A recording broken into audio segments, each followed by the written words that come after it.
cancellation of the executive order. It is a pleasure to be on here today with you.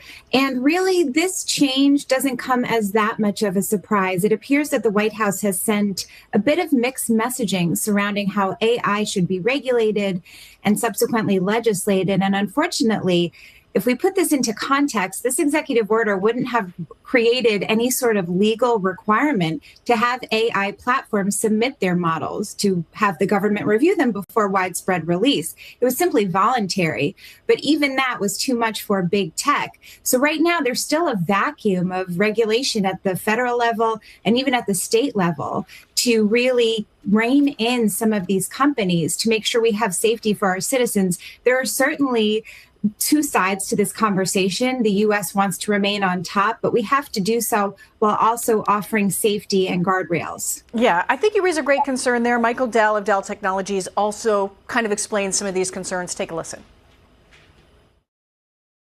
Security must expand beyond the human users to also govern the non-human workers operating at machine speed.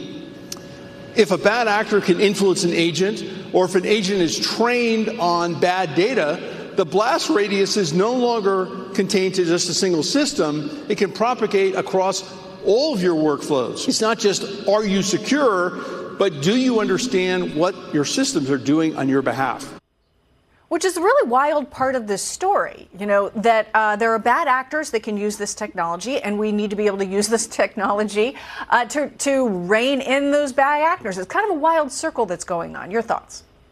It is. There is the capability of using agentic AI to carry out either nefarious or optimistic positive purposes. And it's important to remember that the Mythos model was released over a month ago, and it has found 10,000 bugs in critical high-level software coming from all different sectors. So the more that that's out and tested, we're going to be able to patch up and have higher levels of cybersecurity.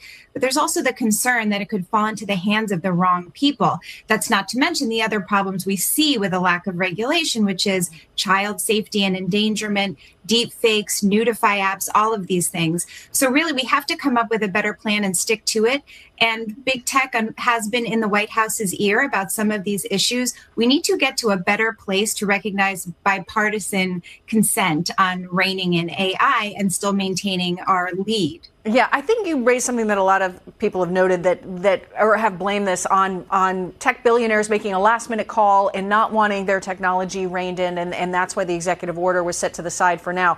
But is it important that we, in addition to addressing all of these security concerns and the multitude of concerns, as you mentioned, among the most important, reining in child sexual abuse and the proliferation across the internet in that regard. But is it important that we also find a way to win the AI race on the international global scale, particularly when it comes to the threat of China?